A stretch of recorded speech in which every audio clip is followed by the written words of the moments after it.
A dog with a history of attacking and biting has done it again. This time, an 8-year-old girl was bit multiple times right outside her home in Martinez. The latest attack has residents demanding action to keep the neighborhood safe. KTVU investigative reporter Brooks Giroux joins us now after questioning Contra Costa Animal Services. Brooks. Well, a pit bull named Spot was put on the potentially dangerous animal list in October. That came after we reported a woman was the victim of an unprovoked attack on the same street.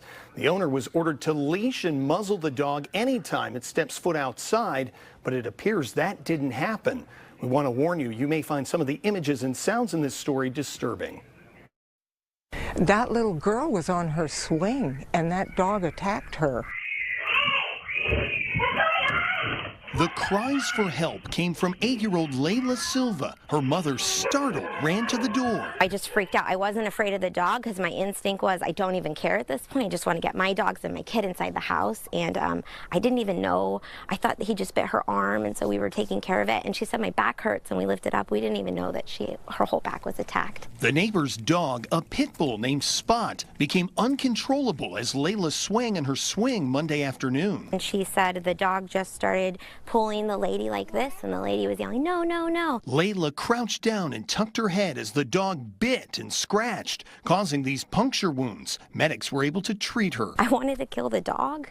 I was so angry. It's a travesty. I mean, it shouldn't have never happened. Many who live on Saxon Street in Martinez feel that way. A place where 16 kids like to play. A place where Spot has attacked before. I felt like the dog was trying to eat me. Another neighbor was bit and tackled in her driveway last October, and records show Spot also attacked a homeless man in August. Under Contra Costa County's animal ordinance, Spot was designated as a potentially dangerous animal and allowed to return. The owner's home is now marked with a sign, and the dog must be leashed and muzzled anytime it's outside. How many bites have to occur before that dog is taken from its owners? Well, it's not a matter of how many bites. It's a matter of the circumstance of each bite. In at least 2 alleged biting incidents, Spot was unprovoked. Still, under the county ordinance, the dog is not automatically put down. That dog is holding us all hostage. And the real failure here is animal control, in my opinion. They're not doing anything. Do you believe animal services failed in any way? I do not. I do not believe that we failed in any way. To know this happened before and now it happened again, whose fault is that? I put that completely the onus on the owner. There are permit conditions in place with managing that animal. In this attack on little Layla, it's suspected Spot was never muzzled on his walk, a clear violation. She could have been killed.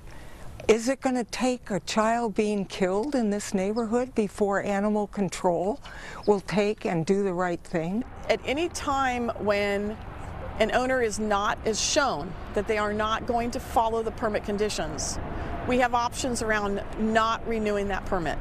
Do you think that'll happen in this case? It's very hard to say at this time. We are still in the investigative process. The dog has just been delivered to the county pound more than a day since the attack. It will be quarantined for now, all while the owner decides if he wants to surrender Spot. Just take the dog and put the dog down, because it's not fair to us that we have to constantly worry about this.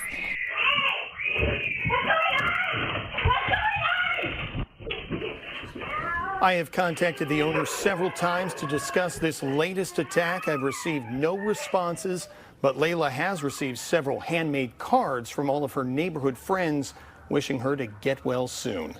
Brooks Giroux, KTVU, Fox 2 News. Hey, Brooks, did Heather Silva tell you that did the dog owner ever reach out to them personally and offer an apology or to check in on her condition?